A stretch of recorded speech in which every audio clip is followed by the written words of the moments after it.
Don't worry about Grace. She's used to cleaning up. That's all she's ever been good for. Just a janitor. My father said that at my grandmother's wake. My sister laughed. My mother stared at the floor and nodded. For 7 years, they had treated my grandmother like someone they could ignore, until there was something to inherit. After a 22-minute Christmas visit in 2018, they did not come back. Not when she had her stroke in 2022. Not on the Christmases after that. Not on her last birthday. The only reason they had come to the wake was because they thought her house was theirs. He said it loud. He wanted the lobby to hear. My mother let him. At the wake, I didn't cry. I didn't answer. I poured a coffee from the lobby and watched my sister adjust her sunglasses inside. Later, a small blue USB drive sat beside my tea on my grandmother's kitchen table. I knew what was on it. By Wednesday night, they would finally hear my grandmother speak for herself. If you can already feel this story in your chest, please like and subscribe. It helps these stories find the people who need to hear them. Drop your city and local time below. I love knowing where you're listening from. I'm Grace, 36, and this is the story of the 7 years they pretended I didn't exist, and the one click that ended their version of it. Let's go back to the morning Howard Ellsbury told them the house was not theirs to divide. The law office of Howard Ellsbury sat between a tax preparer and a closed yarn shop on Magnolia Street. The kind of building you would miss if you weren't looking for it. My grandmother had used Howard for 34 years. He had prepared her will after my grandfather died, and updated it once the year after that. In March of 2024, she met with him again for something different, a trust designed to hold the house and the savings she did not want, pushed through a family argument after her death. I knew she had seen Howard. I did not know what she had arranged. Later, I would learn that Calvin, Marion, and Doreen knew only that she had been keeping records and wanted me protected. None of them knew the terms. We arrived in 2 cars. My parents and my sister and her husband Brad came in one, a black SUV, polished, freshly washed for the occasion. I came in mine, a 14-year-old Civic with a passenger window that didn't seal in the rain. My father parked across 2 spaces. I was still wearing my hospital fleece. I had come from a double shift the night before. I had cleaned a post-operative bay where a man had just lost a leg, and I had not had time to change. The fleece smelled like industrial citrus disinfectant. My mother wrinkled her nose when she saw me. "Honey, you couldn't have changed," she whispered in the elevator. I looked at her. I didn't answer. Howard greeted us in the lobby with a careful nod. He pointed to the conference room. He did not smile. We sat. My father called me Grace, not Gracie. The first time in 3 years. Howard opened a folder. He looked at my parents. He looked at my sister. He looked at me last. "The assets," he said, "are not in the estate. There is a particular silence that comes before someone realizes they have lost something they had already counted as theirs." I had not heard that silence before. I heard it then. My father's mouth opened. "What do you mean, not in the estate?" Howard folded his hands. "On March 5th of 2024, your grandmother, Adelaide Mercer, executed an irrevocable trust, the Adelaide Mercer Family Trust. That day, she deeded the Pine Hollow house to the trust, retitled her certificates of deposit to it, and named the trust as beneficiary of her life insurance policy. Those major assets are not part of the probate estate. He paused, then added, "Under the trust, Adelaide retained the right to live in the Pine Hollow house for the rest of her life and to receive distributions for her care, repairs, taxes, and ordinary living expenses. After her death, the trust directed what remained to its beneficiary." Then he said, "The estate itself is small. Your grandmother also left a separate personal property memorandum for family items, but the house, the savings, and the insurance proceeds are held by the trust." My sister Nicole laughed, the first time. Half a laugh, as if Howard had told a joke and she was waiting for the punchline. Howard waited.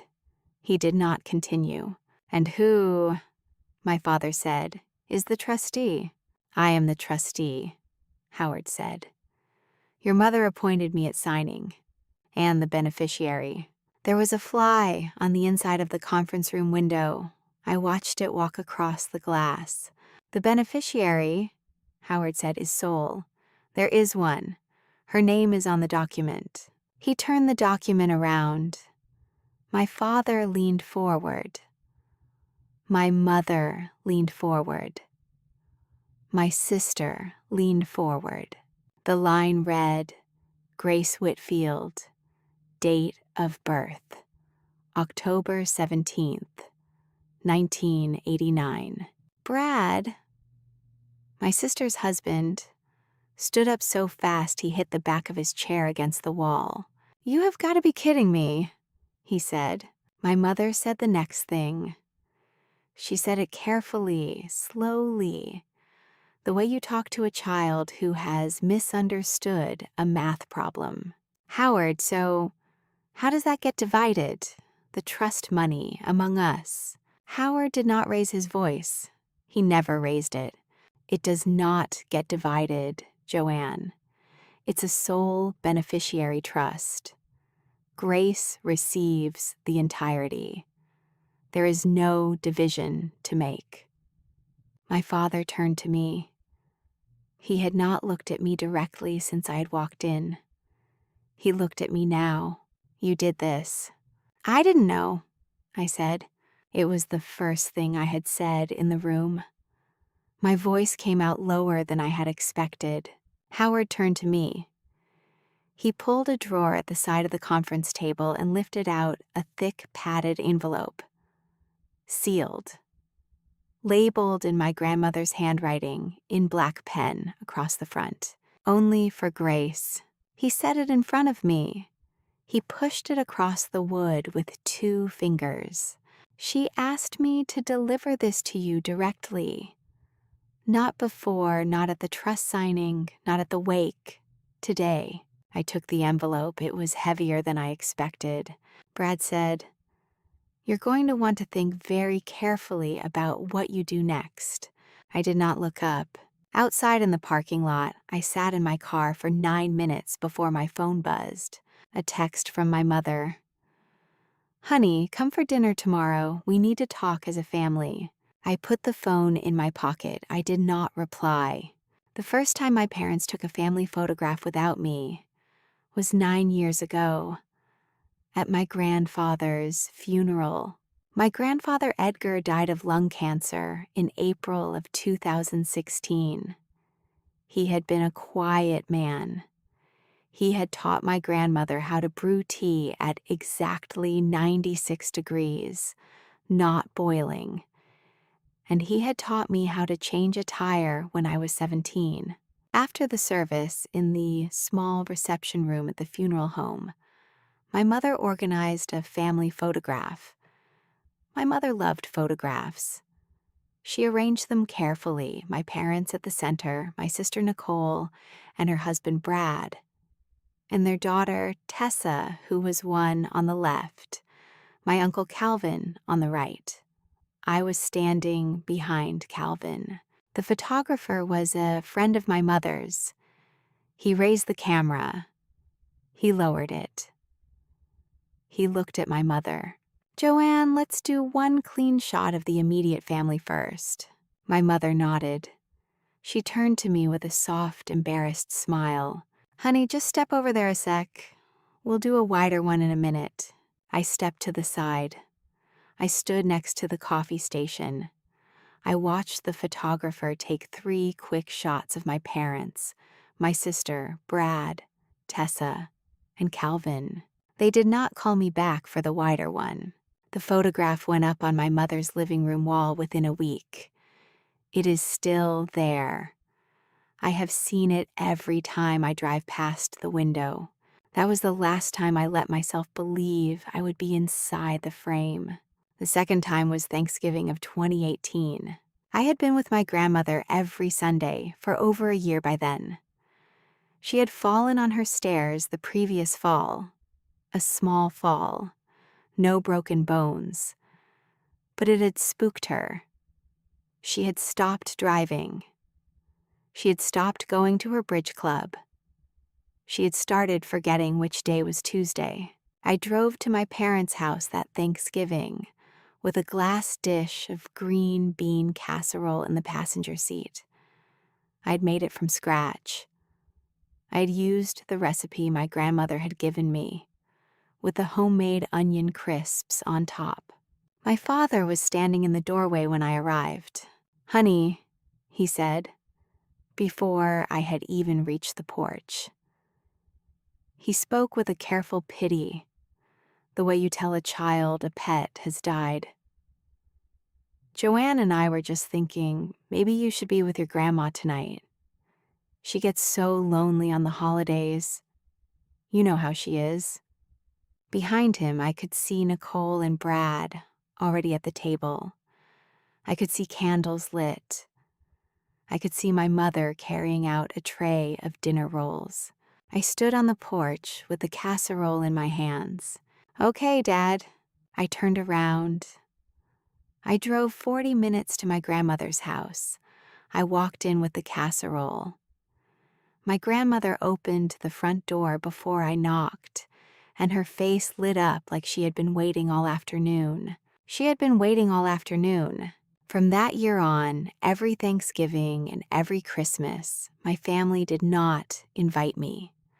They said I was needed at Grandma's. They did not ever come to Grandma's. The line you opened this story with, "Just a janitor," that line first came out of my father's mouth in the autumn of 2019. We were at his 63rd birthday dinner. My mother had cooked a pot roast. My sister and Brad were there. I had taken off work. I had been promoted that month from part-time to full-time environmental services at Pinehurst Regional Hospital, and I had wanted to tell them. I told them between the main course and dessert. My father set down his fork. He chewed slowly. He swallowed. "So you're a janitor?" It was not a question, it was a verdict. My sister Nicole, who had been the general manager of the West Haven House Boutique Hotel in Raleigh for 2 years by that point, laughed. "It's okay, Dad. Somebody has to do it." My mother did not look at me. My mother did not contradict him. My mother passed the bowl of mashed potatoes to Brad. I picked up a single piece of potato. I chewed it. I swallowed it. I did not say a word. That phrase, "just a janitor," became a kind of running joke in my family from that night on. My father would use it whenever he wanted to remind a room what my place was. My sister would use it whenever she needed to feel taller. My mother would use it when she was tired. And she wanted my father to stop using it, which is its own kind of cruelty. For 6 years, I did not correct them. I did not say I was taking nursing prerequisites at night, one class at a time, after EVS shifts. I did not say that by 2024 I had been accepted into an evening associate degree nursing program and was working through clinical requirements between work and the days my grandmother needed me. I was still environmental services. I still mopped floors, emptied bins, and cleaned rooms after the worst days of other people's lives. But I was not standing still. I had a grandmother to look after. By the time the world locked down in the spring of 2020, my grandmother was the only person I saw outside of work. I drove to her house every other day. I left groceries on her step. I called her on FaceTime every evening at 7, even when I was working a 16-hour shift. Even when I was so tired I could barely focus on her face. My mother called me twice that year. Once in April to ask if I was being careful. Once in December to tell me that Christmas dinner had been canceled for safety. And then to forward me, the following morning, a photograph of Christmas dinner at Nicole's house. Nicole, Brad, Tessa, my parents, 8 place settings, centerpiece, candles. The caption on the photograph, when Nicole posted it to Instagram that night, was, "Family is everything." It got 38 likes. I read every comment. I did not see my own name in the photograph. My grandmother was not in the photograph either. My grandmother saw the photograph 2 days later. She kept up with Nicole's Instagram on her iPad. She did not show that she had seen it. She just made me a cup of Earl Grey tea the next time I came over, exactly 96 degrees, not boiling. And she said something to me that I have carried with me every day since. "Gracie," she said, "you and me, we have a tribe of 2. I laughed. I told her she was being dramatic. She was not being dramatic. She was teaching me a number I would understand 5 years later when the lawyer read me her trust. The next year, in the summer of 2021, my grandmother's roof started leaking over her kitchen. The estimate came in at $8,400. I drove to my mother's house with the estimate folded in my pocket. I had not slept in 26 hours. I had worked a double overnight, and I had driven my grandmother to a neurology appointment that morning. I sat in my mother's kitchen. I drank a glass of water. I showed her the estimate. My mother looked at it. She made a small, disappointed sound, the way she made when a coupon expired. "Honey," she said, "that's a lot. Maybe Grandma has savings. Have you asked her?" I knew my grandmother did not have $8,400 she could move without selling something. I knew because I had been the one paying her water bill since the previous spring. I said, "I'll take care of it." My mother said, "Are you sure? That's a lot, Grace." I said, "I'm sure." I drove home. I wrote a check from a savings account I had been building for 6 years out of overtime shifts. I had been planning to use that money for nursing school. I gave it to the roofer. When my grandmother asked who paid for the roof, I told her Medicare had a program for senior homeowners. It does not. She believed me. She kissed me on the forehead. That was the first lie I told her to protect her from what her own family had chosen. It would not be the last. And I would tell it again in a heartbeat. In April of 2022, my grandmother had a small ischemic stroke at 3 in the morning. She called me. She could still talk. Her speech was slurred. I was at the hospital in 22 minutes. I rode in the ambulance with her. I sat in the emergency department holding her hand for 6 hours. At 9 a.m., I stepped into the hallway and called my mother. My mother answered on the fourth ring. "Honey," she said, "we're at Tessa's recital. It's the cello solo. I told you about it last week. Send our love to Mom. We're rooting for her." The cello solo had not been on the calendar. I knew because I had called my mother 3 days earlier to remind her that I was taking my grandmother to her cardiology appointment that week. "Mom," I said, "she had a stroke." There was a pause. "Oh, honey, well, 'cause how bad is it? Is she stable?" Yeah, look, just send us updates. Send love. We're rooting for her." The line clicked.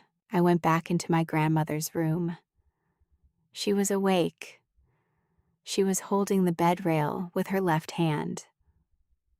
She looked at me. Her eyes were clear. "Did your mama call?" I said, "Yes, Grandma. Mom said she loves you. She's praying." She smiled. She closed her eyes. A bouquet of flowers arrived at the room from my parents that afternoon. The card read, "From all of us." My mother had ordered it from a website. The receipt confirmation auto-forwarded to me by accident. I read it on the bus home. She had not even chosen the flowers. The next year, in the autumn of 2023, my grandmother showed me something. She and I were sitting at her kitchen table. I had brought her a tin of butter cookies from a bakery near the hospital. She had been quiet for most of the afternoon. She got up. She walked into her bedroom. She came back with a small brown leather notebook, the kind a school teacher would have used to record attendance. She set it on the table in front of me. "I've been keeping track, Gracie, of who calls, of who doesn't, of what they say." I laughed gently. I thought she meant a list of birthdays. I thought she had taken up journaling. She opened the notebook to a page in the middle. The handwriting was small and exact. The dates went back to 2017. Each entry was a single line. Each line had a name, a date, and a phrase. Some entries said only "did not call." Some entries said "called for money." "You don't have to read it yet," she said. "Just read it someday, when you need to remember why." I put the notebook into the drawer beside her bed. I told her I would read it later. I did not read it later. I forgot it was there. I would not remember the notebook until a little more than 2 years later, when a lawyer on Magnolia Street put a sealed envelope in front of me on a quiet morning in November.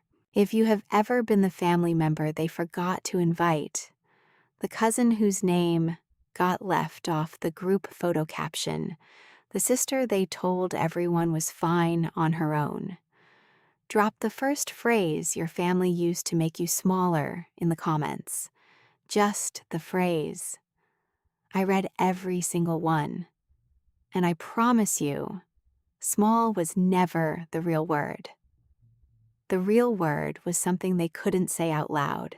3 days after the trust reading, I went back to Howard Ellsbury's office. Alone. He was waiting for me. He had cleared his Friday morning. There was a cup of black coffee on the corner of his desk and a plate of plain Lorna Doone cookies beside it. I sat down across from him. I did not take a cookie. "You can open the envelope here," he said. "Or you can take it home. Your grandmother prepared this very deliberately. There's no time pressure on it. You decide where you want to be when you read what's inside." I thought about it. I thought about my apartment, which was small and quiet and felt nothing like a place she had ever been. "I'll go to her house." Howard nodded. He stood up. He shook my hand at the door. "Grace," he said. He paused. He looked older than I remembered him from Monday. I have been your grandmother's attorney for 34 years. I want you to know she did not do any of this lightly. She thought about every single name in this document. She thought about each one of you for a long time. I said, "Thank you, Howard." He said, "She told me when we signed that she expected your family to call you within a week. She wanted you to know that whatever happens, you do not owe them a response." I walked out into the lobby. I held the envelope against my chest. I drove the 18 minutes to my grandmother's house with the heater on low. I let myself in with the key I had carried on my own key ring for 9 years. The house smelled the way it always smelled. Old wood, pencil shavings, the faint citrus of her hand cream. There was a half-finished crossword on the kitchen table from the morning of October 13th, the day before she died. I sat down at her kitchen chair, the same chair she had sat in for 30 years. I poured a small glass of water from the tap. I did not turn on a light. I opened the envelope. Before I opened it, I went down the hall to my grandmother's bedroom. The brown leather notebook was still in the drawer beside her bed, exactly where I had left it in 2023. I carried it back to the kitchen and set it beside the envelope. I had remembered it the second I saw my grandmother's handwriting across the seal. Inside were 3 things. The first was 4 pages of handwritten letter on the cream-colored stationery she had used since I was a teenager. Each page was numbered in the top right corner in pencil. The second was a small blue USB drive, no bigger than my thumbnail. The third was a single page printed from a copy machine. Letterhead from a Dr. Patricia Cordell, Geriatric Medicine. Signed and dated March 5th of 2024. Notary seal in the corner. The title across the top read, Certificate of Cognitive Capacity at the time of signing. I read the doctor's certificate first. It noted that on the day my grandmother had executed her trust, she had scored 29 out of 30 on a standard cognitive exam, and that she had presented as lucid, oriented, and emphatically certain of her wishes. I set the certificate down. I picked up the USB drive. I turned it over in my hand. I set it down. I picked up the letter. The first line read, "My Gracie, I am writing this because I think you do not believe what is about to happen. So I am going to say it twice." I read the next paragraph slowly. "This money, this house, none of it is for you to give back to them. None of it is for you to share. None of it is for you to use to buy peace. This is 7 years you carried me. And it is 7 years they pretended you were not their daughter. The arithmetic is fair. The arithmetic was always fair. I am only making it visible." I read the next page. "When they call you, and they will call you do not have to answer. When they invite you to dinner, and they will invite you do not have to come. When your father tells you that family is family, you may remember that he has not called me by my first name since 2017. I turned the page. "The USB has everything you will need. The video is 14 minutes long. You will know who I'm speaking to.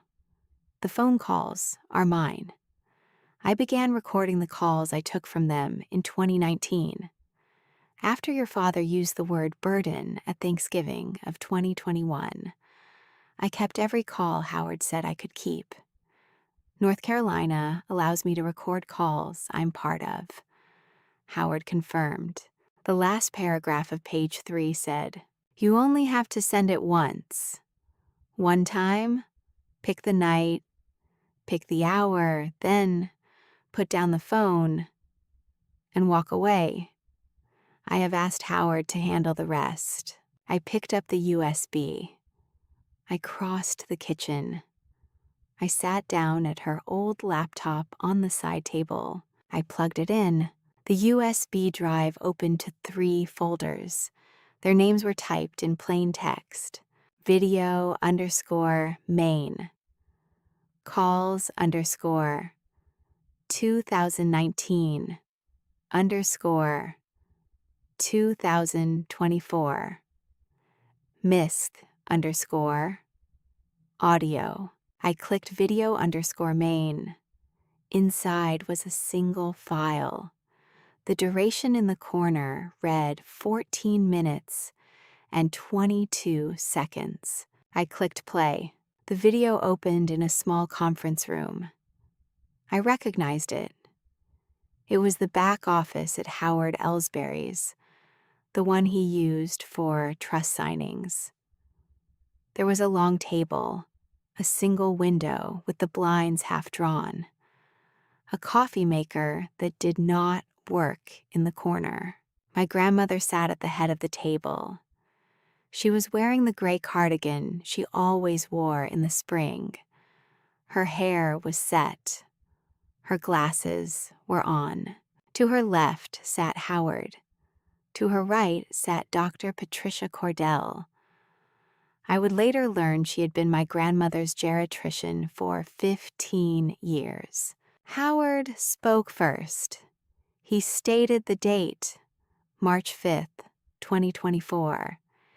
He stated that a cognitive capacity exam had been performed 30 minutes earlier. He stated the score. He stated that Dr. Cordell would now offer her professional opinion. Dr. Cordell looked into the camera. She said, "In my clinical opinion, Adelaide Mercer is fully oriented and able to understand the nature of these trust documents, the assets involved, and the consequences of the choices she is making today." My grandmother nodded once. She straightened her papers. She began to read. At the 4-minute mark, she said my mother's name for the first time. "Joanne is my daughter," she said. "I have loved her since 1963.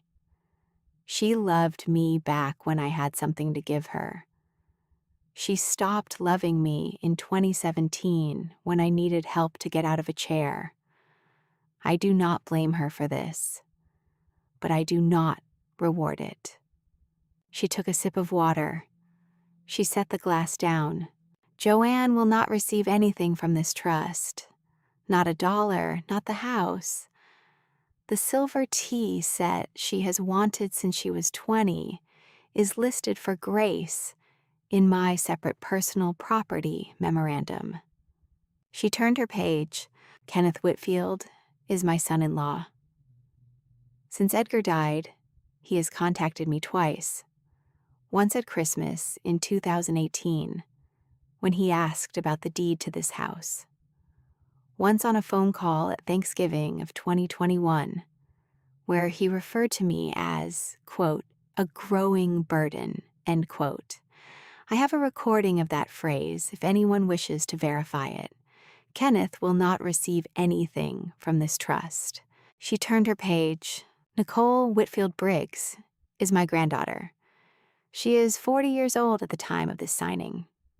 She has called me 3 times in the past 5 years. 2 of those calls were to ask for money. Once she asked for $50,000 to renovate her hotel office. Once she asked me to co-sign on a loan for her husband's car business. On both occasions, I said no. She has not called since." She paused. She looked at the camera. "Nicole will not receive anything from this trust." The 8-minute mark passed. My grandmother turned the last of her pages. "My son, Calvin, has been the only adult child who visited me regularly in the years I needed regular help. He has fixed my roof gutters twice. He has driven me to my eye doctor 4 times. He has asked for nothing in return." She paused. "Calvin will receive my late husband Edgar's watch and the model train set in the garage. Edgar wanted Calvin to have them. I listed both items in the separate personal property memorandum Howard will deliver directly. She turned to the last paragraph. My granddaughter Grace, born October 17th, 1989, is the sole beneficiary of the Adelaide Mercer Family Trust. She will receive the house at 600 Pine Hollow Lane. She will receive the certificates of deposit at First Federal. She will receive the life insurance proceeds. She will receive everything I have placed in this trust. She lifted her chin. She looked into the camera as if she could see me through it. Gracie, if you are watching this, I am gone. I want you to listen to me carefully. Please do not fight them in the way they want to fight. Send this once. Send it to the family. Then put down the phone and go live the life I wanted you to live since you were 19 years old. I have been waiting to give you back to yourself. Please do not refuse the gift. She smiled. The video ended. I sat in her kitchen for 12 minutes without moving. After the video, I opened the calls folder. There were 6 files inside. Each was named simply by date. The earliest was from May of 2019. The most recent was from August of 2024. I listened to them in order. The first call was from my father. He said, "Mom, we just thought we'd check in, see how the property's holding up. Edgar always said the backlot would be valuable someday." My grandmother said, "I am holding up, Kenneth. The backlot is the same as it was last year." The second call was from my mother, Christmas Eve of 2019.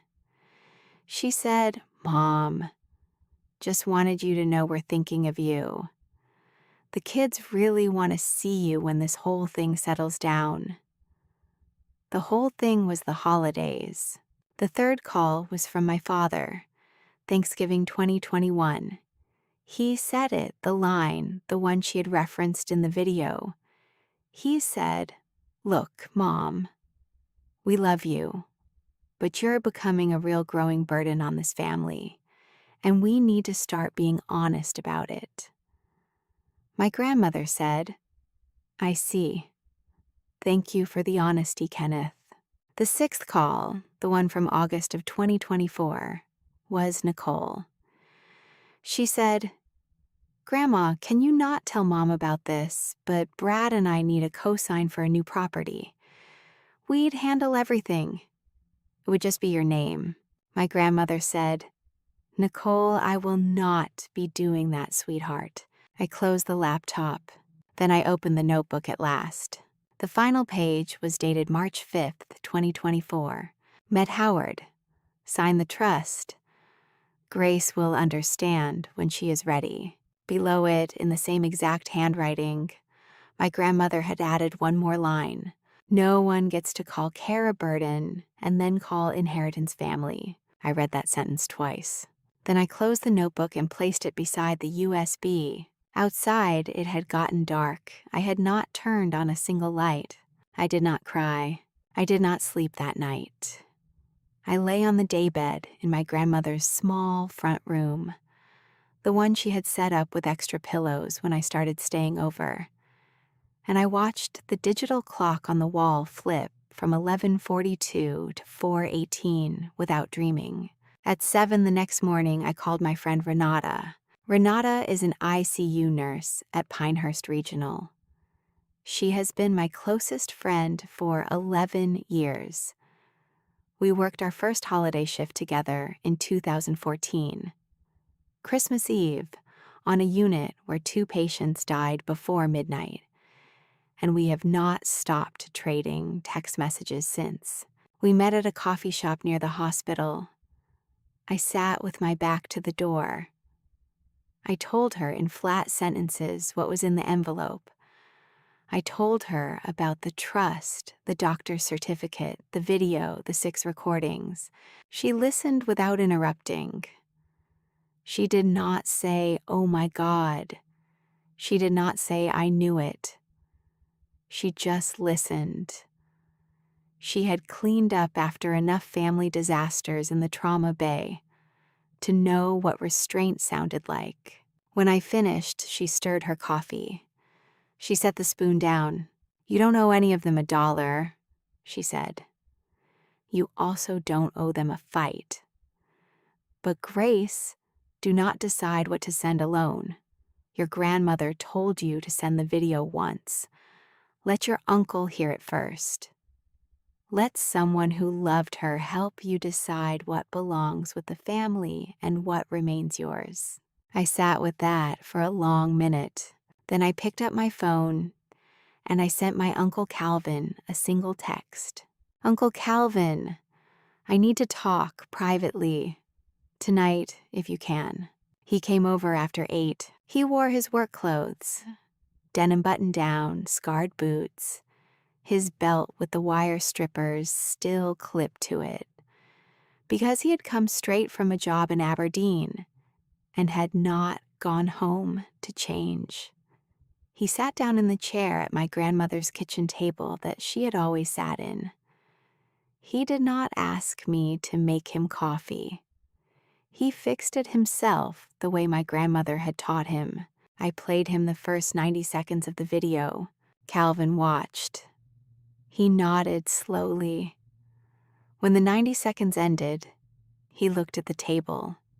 He looked at his hands. "I knew she was keeping a notebook," he said quietly. "I fixed the cord on her old answering machine back in 2018. She said, 'Cal, you keep this between you and me, all right?' And I kept it between us. She said, 'Someday I'm going to need this on a record. I just haven't decided how yet.'" He looked up at me. "Marion knows. Doreen knows. We've been talking about this for a few years. We knew Adelaide had set up something. We didn't know what shape it would take. We were waiting for you to find it." He pulled out his phone. He opened the old Mercer family group chat. 14 people, everyone my father had invited to his meeting except me. My parents, my sister, Brad, Calvin, Marion, Doreen, 3 of my grandmother's cousins in their 70s, and 4 of my parents' friends of the family, who were technically considered kin in the way only Southern families consider people kin. Then he opened a new thread. He added those 14 names. He added me last. The title he typed at the top was Mercer Family. Record. He turned the phone so I could see. "Whenever you're ready, Gracie. You hit send right here." The next afternoon, Sunday, my great-aunts Marion and Doreen drove down together from their houses outside Carthage. Marion is 67. She taught 3rd grade for 41 years before she retired. She brought a covered dish of tea cake, the lemon kind, with the icing my grandmother had specifically liked. And she set it on the counter and washed her hands at the sink without asking where the towel was, because she had been in this house since she was 19. Doreen is 65. She ran the administrative office of a small county hospital for 30 years. She is the kind of woman who carries a notebook in her purse to keep track of what other people say. We sat at the kitchen table. Doreen opened her purse. She pulled out an old photo album. She turned to a page near the middle and put a careful finger on a single image. "This is your Christmas dinner of 2018, sweetheart. The last one your parents came to." I looked at the photograph. My parents, my sister, Brad. Tessa, 3 years old, in a velvet dress. My grandmother in the back sitting in her green armchair, a cup of tea on the side table going cold. They stayed for 22 minutes that night, Doreen said. I counted. They took 3 photographs. They left before dessert. They never came back. Marion set down her fork. We've all been waiting for you to be ready, Gracie. Whatever you decide to do, you're not doing it alone. We are right here. I realized then that I had not been a tribe of 2 for a long time. I had been a tribe of 5, and my grandmother had arranged each of us. On Monday morning, my mother began to text. The first text came at 7:14 a.m. Honey, we need you here. This isn't who we are. The second came at 8:02. Grandma wasn't herself, you know that. We all know that. The third at 9:43. We're not asking for everything, sweetheart. We're asking for fair. The fourth at 10:33. Please don't make us go through Howard. We are still your parents. We raised you. The fifth at 11:11. Tessa keeps asking why Aunt Gracie isn't coming. I don't know what to tell her. I screenshot each one. I dropped them into a folder I had created the night before called pressure_log_11_2025. I did not reply. I did not block her. I let the messages keep coming. By noon, my father started. He did not call. He texted. He had not texted me directly in 3 years, but he texted me at 12:18 with all the formality of a man dictating a memo. Grace, I have spoken to 2 attorneys today. There is a clear case for undue influence, and we believe a court will agree. You can save us all considerable legal expense and considerable damage to our family by sitting down with us Wednesday night. I screenshot it. I added it to the folder. I drank a cup of Earl Grey at 96 degrees, not boiling, the way my grandmother had taught me. I waited. My sister Nicole came in at 1:04 p.m. The first text was short. I know you think you've won. The second came 4 minutes later. I can make your life miserable in Pinehurst. You don't know how many people I know in this town. The third came 11 minutes after that, in a different tone. The negotiator tone. The one she used on hotel vendors when she needed something for half the price. Okay, listen. 60-40. We take 60, you keep 40. We walk away. Wednesday. We can put this whole thing behind us. I read it twice. I forwarded all 3 texts to Howard. His reply came at 1:23 p.m. Save them. All 3. Especially the threat at 1:08. Do not respond. I will prepare a written no contact and preservation notice tonight. It will tell them to stop threatening your job, stop recruiting third parties to pressure you, and route any communication about the trust through my office. I locked my phone. I walked into the living room and sat in my grandmother's green armchair, the one Doreen had pointed at in the photograph the day before, and I read for an hour from a battered paperback she had kept on the side table. I did not feel triumphant. I did not feel furious. I felt like a person who had been carrying a bag of bricks for 15 years and had finally been told by someone with authority that she could set the bag down on the porch. At 7:48 p.m. on Monday, my father sent a single message to the entire Mercer family group chat. 14 members. Everyone except me. He typed it formally in full sentences. Family meeting. Wednesday, November 12th. 7 p.m. Our house. Attendance is mandatory. We will resolve Grandma Adelaide's estate as a family properly and put this entire matter behind us. Marion texted me privately at 7:51.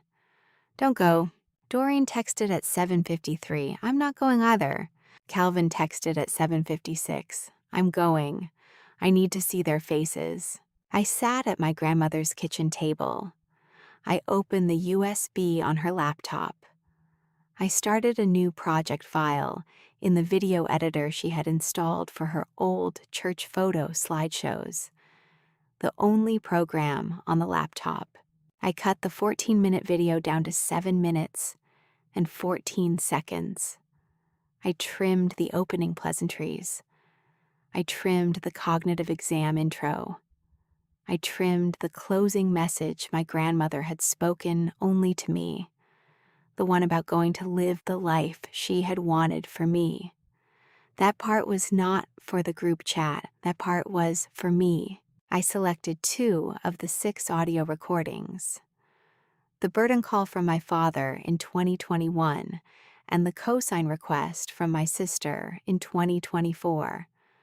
I exported all 3 files into a single message-ready package. I saved the package. I named it Grandma. I closed the laptop. It was 11:08 p.m. I had a little less than 44 hours left. Tuesday morning, I drove to Howard's office at 9. He was already at his desk. He had a yellow legal pad in front of him, and he had been writing on it for an hour. I gave him the original USB and the saved package, the 7-minute video, the 2 audio clips, and the photographs of my grandmother's letter. Before he opened anything, he placed the USB in a padded evidence sleeve, wrote the date and time across the seal, and asked me to initial it. The original stays in my file, he said. You keep the copy you made. That way, no one can later say the source material changed between Adelaide's kitchen and this office. Then he played the video through on his computer. He paused it twice. He took notes. He played the audio clips. He nodded slowly through each one. When he was finished, he closed the laptop. This is meaningful evidence, he said. The trust was signed in my office with Dr. Cordell's contemporaneous capacity assessment, Adelaide's own recorded explanation, and the original documents in my file. That does not stop someone from filing a challenge. Nothing honest would promise you that. But it gives us a documented answer if they do. He rested his hand on the laptop. This package is not a court filing. It is for the family. You are letting them hear Adelaide explain a decision they have already decided to call unfair. You are not arguing. You are not litigating. You are sending her words once, exactly as she asked. Then he slid a single sheet across the desk toward me. This is not a magic cease and desist. Your sister is allowed to talk to a lawyer. Your father is allowed to consult whoever he wants. But this notice tells them that threats about your job, pressure through strangers, and direct demands about trust assets must stop. Any communication about the trust goes through my office. If they file anything, we answer it in the proper forum. I folded the written no contact and preservation notice. I put it in my wallet behind my driver's license. I asked him only one question. Howard, after Wednesday, do I have to talk to any of them ever again? He looked at me. Grace, you never had to. You only ever felt like you did. I went home to my apartment Tuesday afternoon. It was the first time I had been there in 11 days. There was mail piled up on the counter. There was a yogurt in the fridge 2 weeks past date. There was a houseplant my grandmother had given me as a birthday present 3 years ago, a small jade plant that I had forgotten to water and that had somehow kept living anyway. I watered the jade plant. I threw out the yogurt. I sat on the couch. I opened my phone. I scrolled through the screenshots in the folder labeled pressure _log _11 _2025. 18 messages from my mother, 11 from my father, 26 from my sister, all unanswered. 8 more from numbers I did not recognize. Family of family, neighbors of the family. The kind of people who, in a small Carolina town, consider themselves entitled to a corner of someone else's grief. I did not delete any of them. I forwarded the full folder to Howard at 6 in the evening. His reply was 3 words. Hold the line. I made myself dinner. A grilled cheese on white bread with a slice of tomato in the middle, the way my grandmother had taught me. I ate it standing at the kitchen counter. I drank a glass of water. I went to bed at 9. I set my alarm for 5. I had a 6 to 2 shift at the hospital the next day. I slept 7 hours straight for the first time in 11 nights. The original USB was with Howard now. The edited package lived only in the secure folder he had created from my copy. Wednesday morning, I went to work. I mopped a hallway on the 3rd floor surgical unit. I emptied 2 biohazard bins. I cleaned a post-operative bay where a woman had just had a hip replacement, and I helped a transport tech wheel a patient down to discharge. At 10:38 a.m., I clocked out for my 15-minute break and walked down to the cafeteria to see Renata. She was finishing a cup of coffee. She looked up. She did not ask what time. She did not ask whether I was sure. She just slid her phone screen toward me, on which was open a single text she had drafted but not sent. A single heart. Tonight? She said. I nodded. 7:02, I said. She looked at me with one eyebrow up. Why 7:02? I picked up a packet of saltines from the basket on the table. I tore the corner with my teeth. I want them to have just sat down at dinner. I want my father to have just put down his fork. I want the brisket to be cold by the time anyone remembers it. Renata laughed once, a short, quiet laugh, and looked away. You're terrifying, you know that, right? I shrugged. My grandmother taught me to brew tea at 96 degrees, not boiling. There's a temperature you can hit where the water does what you need it to do without ever turning to steam. That's where I want to be tonight. I went back to work. I cleaned a 4th floor bay. I clocked out at 2:30. I drove to my grandmother's house. I arrived at 6:30. I made tea. I poured it into the cup she had always poured it into on the white one, with the small chip in the rim. I sat at her kitchen table. I opened the laptop. The Mercer family. Record thread was already pinned at the top of my message list. 15 names, counting mine. I read the 14 recipients in order. My parents, my sister, Brad, Calvin, Marion, Doreen, 3 of my grandmother's elderly cousins, 4 family of family. On Tuesday, Howard had made an archival copy of the original USB and placed it in his client file. From the duplicate I had created, he built a view-only folder containing the 7-minute video, the 2 calls my grandmother had chosen, and the first 3 pages of her letter. What I was sending was a copy that could be watched but not altered. I opened a new message. I pasted the private viewing link. Under it, I wrote only one sentence. Grandma asked me to send this once. Please listen to her. At 6:54, I stood up. I walked to the sink. I washed my hands. I dried them on the dish towel she had stitched my initials into in 2016. I sat back down. At 6:58, I checked the link one last time. It opened. The first image was my grandmother in Howard's conference room, gray cardigan, glasses on, looking directly into a camera. At 6:59, I lifted the teacup with my left hand and took a sip. It was still hot. At 7 o'clock, I put the teacup down. I placed my right index finger lightly on the trackpad. At 7:01, I read the line in her letter one more time. You only have to send it once. At 7:02, I clicked send. I closed the laptop. I turned my phone screen down on the table. I picked up the teacup. I waited. The first reaction came at 7:02 and 34 seconds.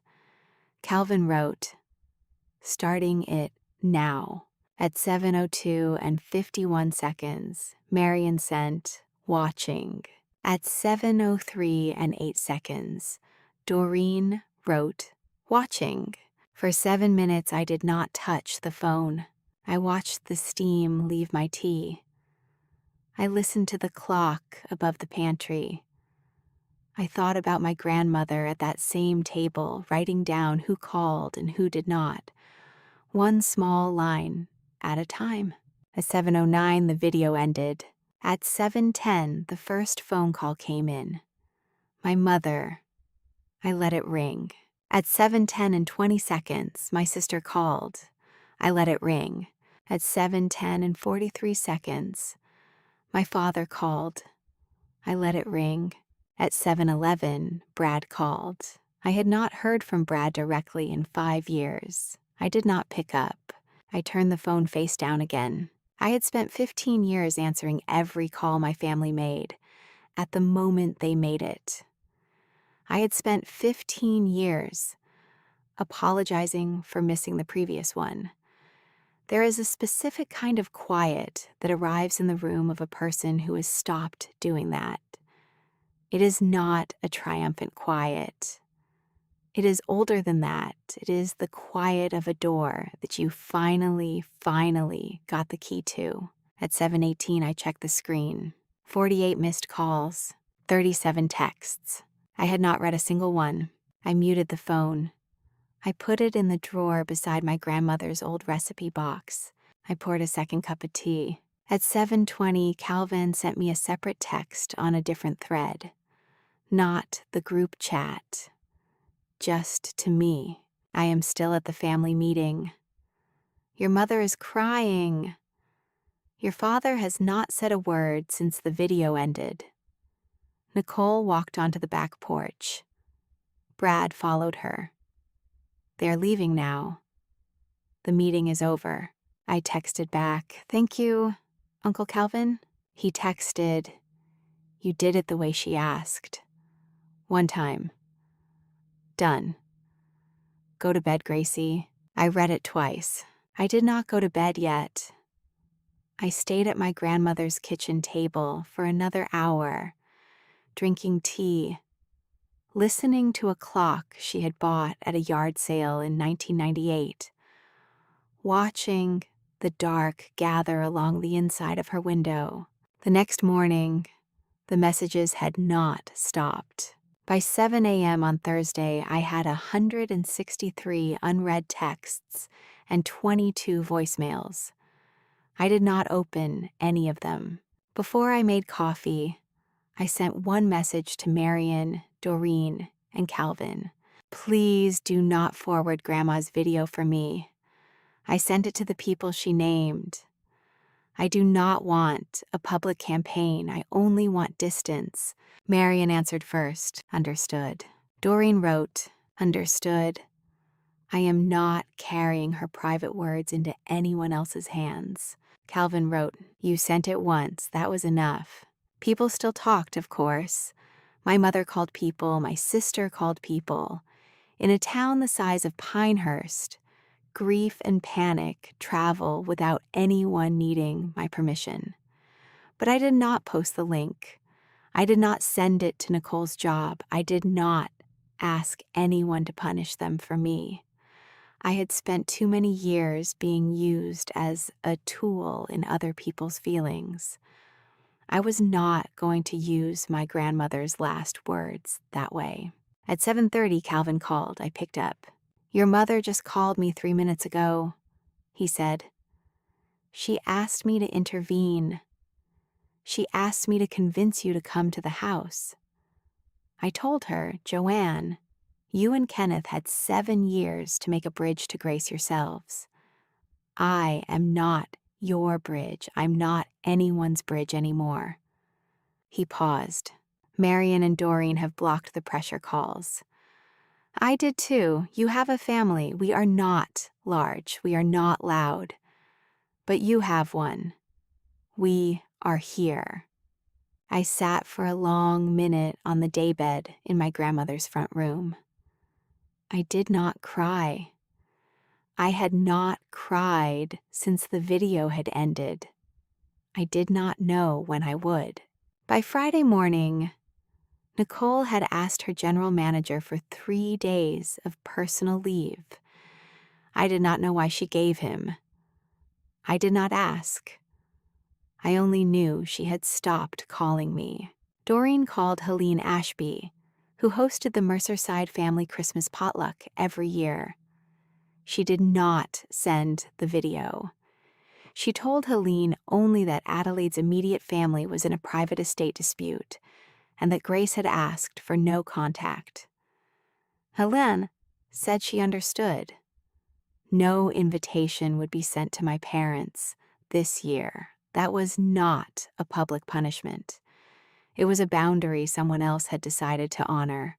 By Friday afternoon, Tessa, my niece, sent me a single text from her mother's phone. Aunt Grace, are you mad at us? I wrote back, Sweetheart, I am not mad at you. None of this is yours to fix. I will see you when you are older. She has not written since, but I check the message every Sunday in case. Howard sent Nicole the written no contact and preservation notice on Friday at 4:18 p.m. It asked her to stop threatening Grace's employment, stop using third parties to pressure her, and route any communication about the trust through his office. She signed for delivery. She did not respond. That afternoon, Howard also wrote my parents that they were free to obtain legal advice.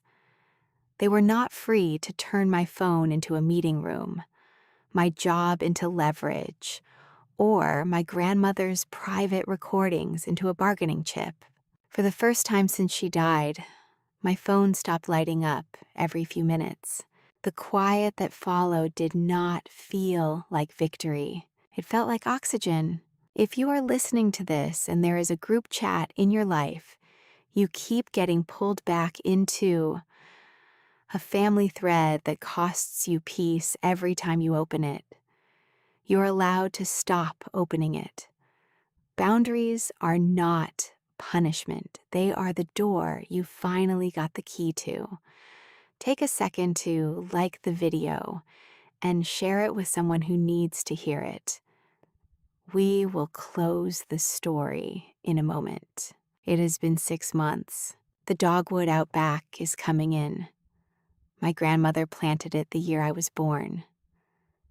She told me once that she had planted it on the morning my mother went into labor because she knew it would take 36 years to fully fill out, which was how long she said it would take me to understand what a good tree looked like. I did not understand what she meant when she told me. I do. Now, I moved into the house in February, After Howard, acting as trustee, approved me as the trust's occupant and caretaker, the house remained in the trust's name while the final accounts were settled. But he said my grandmother had made her intention plain. I sold my apartment lease back to the building for $200. I dropped to part-time at Pinehurst Regional in March so I could finish my final clinical rotation. I graduate in June. I sit for the NCLEX in August. Renata says I will pass. Calvan says I will pass. I think they are probably right. My uncle Calvin comes by every other Saturday. He has taught me how to replace a window sash and how to bleed a radiator. Marion brings tea cake on the first Sunday of every month. Doreen wrote a small column in the local paper in February titled, "The Small Ways Families Forget the Kindest Among Them." She did not use any names. Everyone in town knew the names. My mother has sent me 4 letters. I have not opened them. My father has sent me 1 email. I did not read it. My sister called me twice in February. I let both go to voicemail. I have not listened to either. Howard called me last week. No one had filed a challenge to the trust. In the 6 months since Adelaide died, neither my parents nor a lawyer acting for them had filed or served Howard with any petition demand for records or notice of a contest. Howard said that did not let anyone see the future, but it meant the documents had been allowed to speak for themselves. The written no contact notice had held. For now, his active work was finished. I made a cup of tea this morning at 96 degrees, not boiling. I opened the kitchen drawer. I took out the 4th page of my grandmother's letter, the page I had never read until today. There was only one sentence written on it. I knew all along that you were the one who would carry me home. Thank you for being the kind of daughter I never had to teach to be kind. I set the letter down on the kitchen table. I picked up the teacup. I looked out the window at the dogwood. I am Grace. I am 36. And for the first time since I was 9 years old, this house is finally quiet.